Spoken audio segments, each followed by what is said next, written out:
Hello, thank you for tuning in. This is the Diaspora Panel, the voice of the diaspora. I have with me Mr. Olalawa, all the way from Canada. Mr. Olalawa, you're welcome to today's meeting. Thank you for having me. I have Mr. Olaitanle from America. Thank you so much for coming to today's meeting. Yeah, thanks for having me. It's my pleasure being here this afternoon. I also have Mr. Ademola Desa from the United Kingdom. Thank you for coming to today's meeting.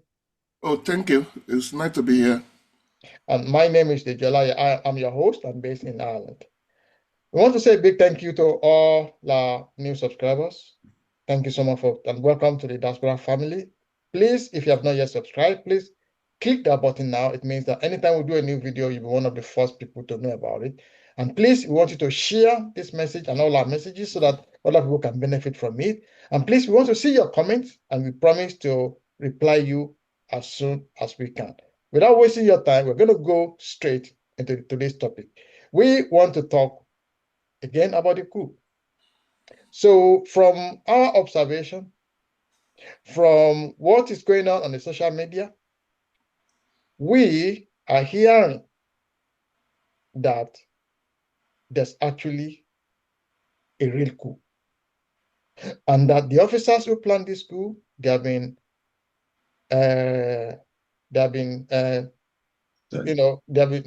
taken in and they have been interrogated and they are making confessions. And that in fact there was a script that was taken from them about what they're going to read after the coup. And there's a video online right now which has actually mentioned the names of these officers. There are 10 officers mentioned, 9 and they're from the north, 1 from the south. But I'm not going to mention their names because we have not verified it.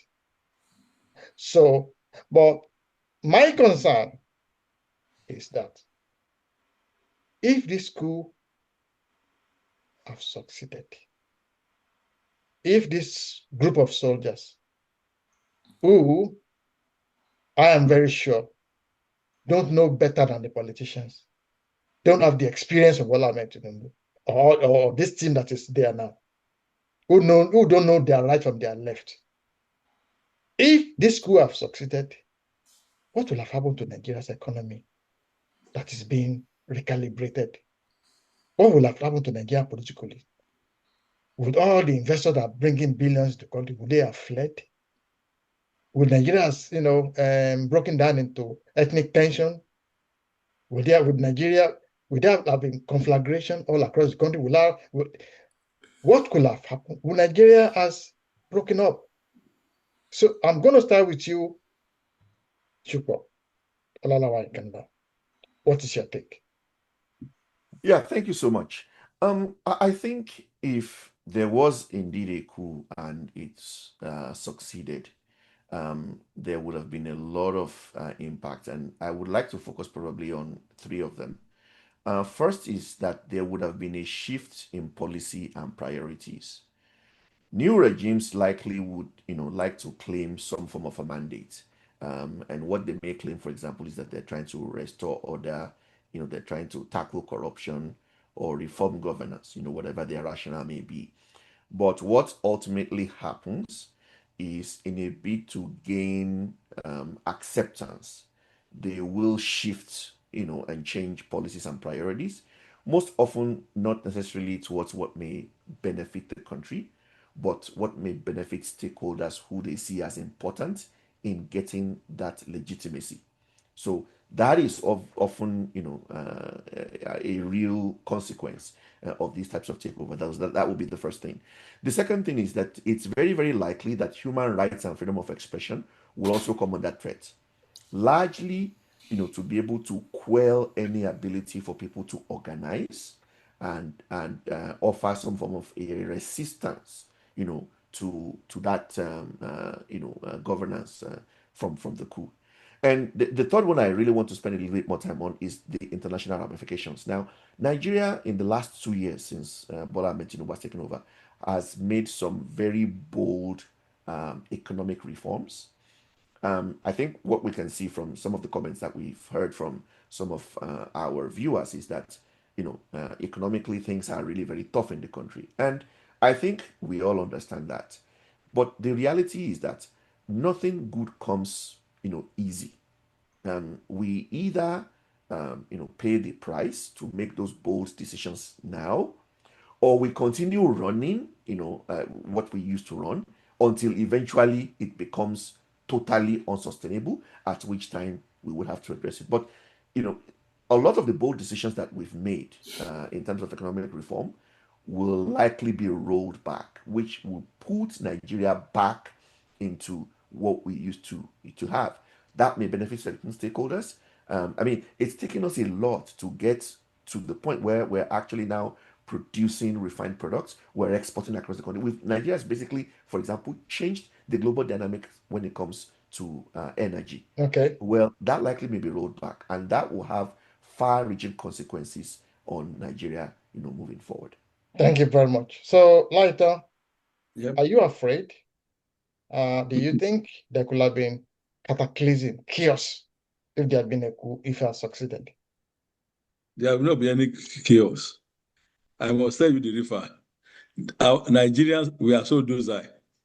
We love ourselves, and nobody wants to die. Who will lead the chaos? Right?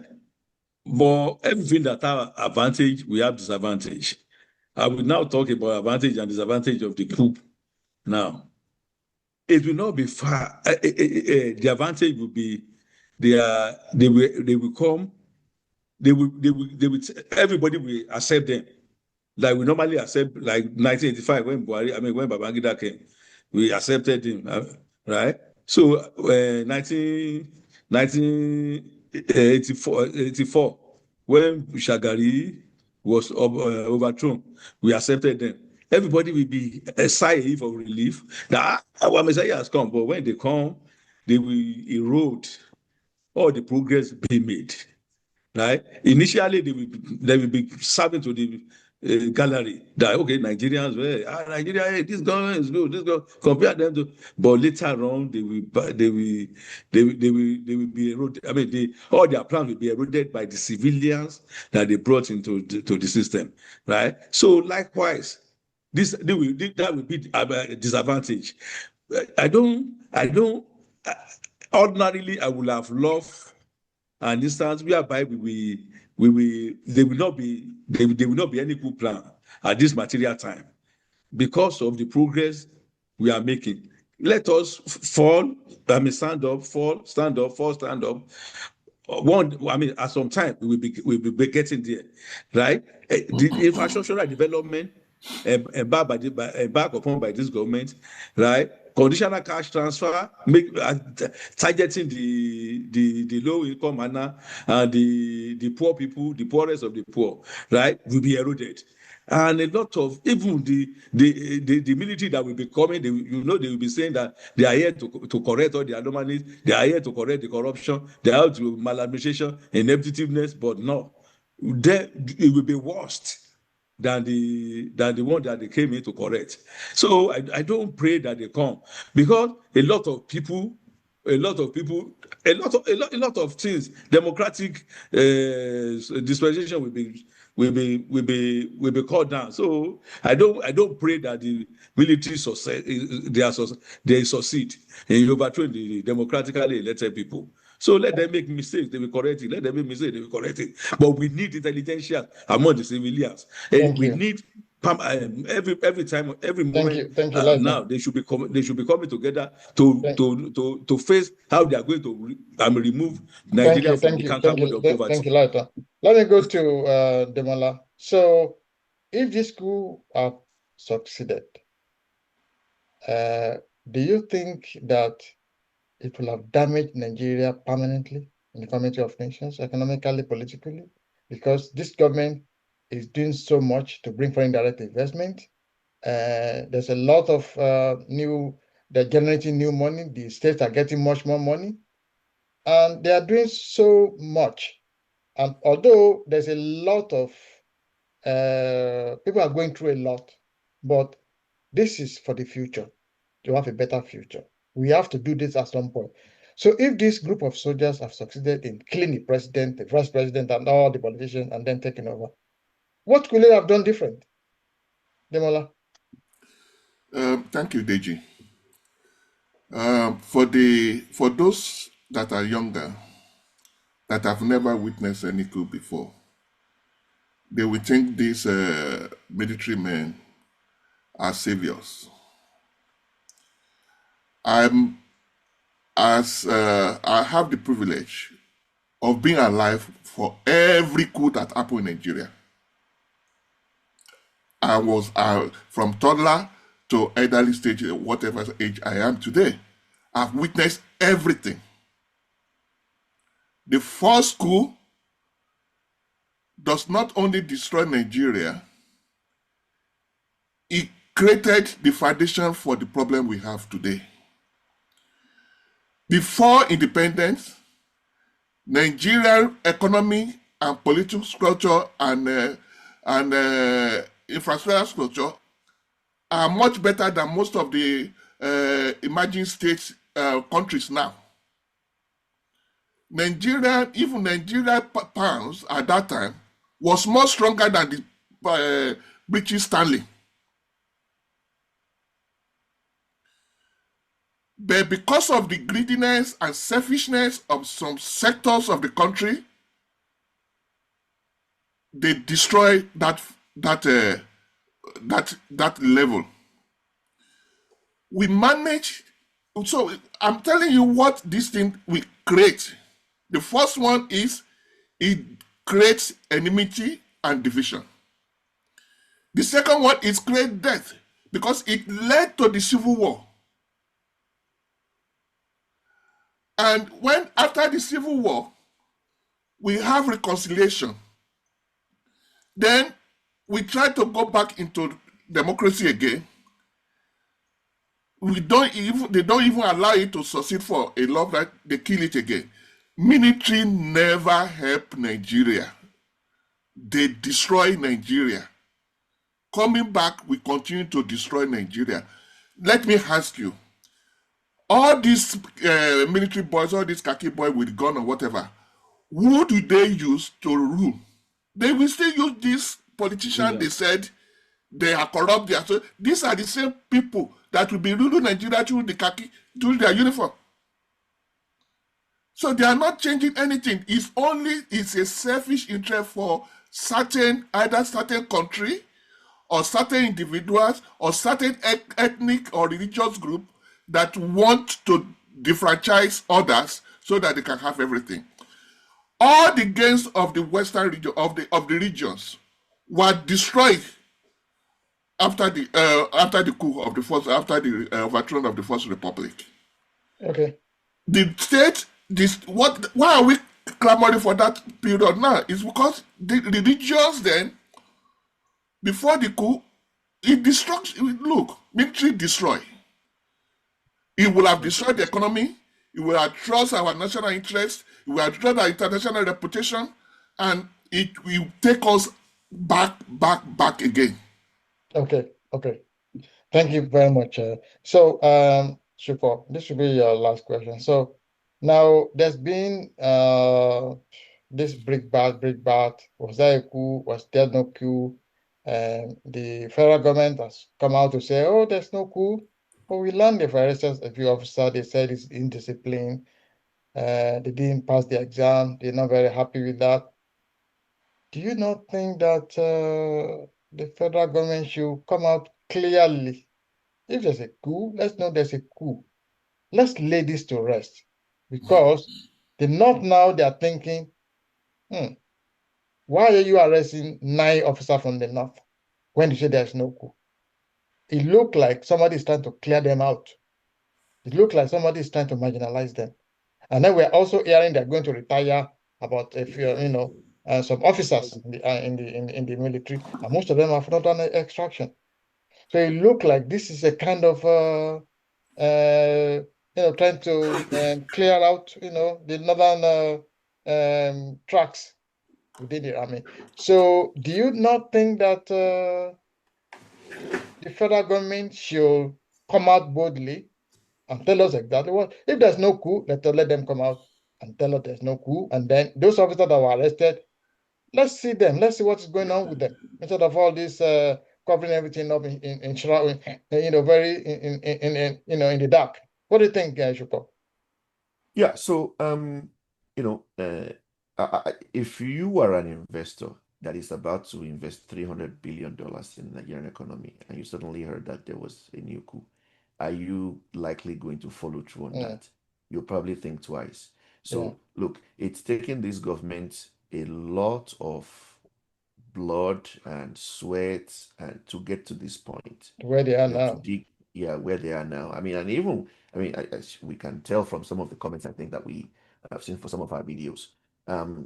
It's the economic times are really very hard in Nigeria right now. It's a sacrifice that only bold visionary leaders can make. To have a better, brighter future. Not a whole lot of people can do it. Now, the current administration has started on that path. So this is an issue that you want to make sure you handle very well so that it does not impact, all of the things that you're trying to do. I think for the first time in the history of Nigeria, we're now having foreign direct investment, coming back. I mean, removing the fuel subsidy, floating the naira, were very bold economic policies that this government has implemented, and we've seen the results. So, hearing rumors of a coup or, coming out to say there was a coup and all that is going to take us to the dark ages. Now, should they be transparent? Absolutely. But all I'm just saying is that the government needs to be very careful in how this is handled so as not to hinder a lot of the positive things that is happening and impact our ability to be able to get the economy back on track, I think. Thank you, thank you, Shukwa. Lighter, what's your response? What do you think? Yeah. Do you think the government handled this right, or is that something they should have done differently? A lot of people are saying that they don't manage the situation well, that the situation was not well managed, that the president should have come out to say the coup to address the nation. Fine. But what will be the aftermath effect of addressing the nation that they was coup? Knowing full well that in Nigeria, like Rupo rightly said, all the multinationals, they are exiting Nigeria. Everybody, they are, because of the ineptitiveness of our leaders, right? But now a lot of people are coming back. The economy is now stable. Now that there is no hunger and starvation in Nigeria, but the naira to dollar is ranging from 1,500 to 1,400. So the economy is stable relatively. So what we are saying in essence is, if all these people will be investors, they hear about this coup plot in Nigeria. Nobody will want to come and invest their money where they are not sure of getting back. When it is not safe, it is not safe. So nobody will want to come. So it will discourage a lot of them. They want to invest in energy. They want to invest in roads. They want to invest in social amenities. They want to invest on everything. So let them come. Nigeria will be better for it. It's just a matter of time. So a lot of people. A lot of Nigerians too, let them buy bonds, let them invest, let them do all this stuff. So Nigeria will be better. That is my stake. Thank you very much. Thank you. Demola, what's your final take? Yeah, the federal government is taking this very, very carefully. I believe, and I know that they are doing a lot behind the screen, which may not be open to us, other people, but they are doing diligence to all these issues, irrespective of, and they are making some pronouncements, even though they have not come out categorically that there was coup or there was no coup. But all the indication is shown that they are doing a lot of things, and one of the outcome is what you see with the changes in the service chiefs. So that we will be further actions and development that will come around. But my concern is I'm very surprised that the usual suspects were keeping mute as well. Atiku have not said anything.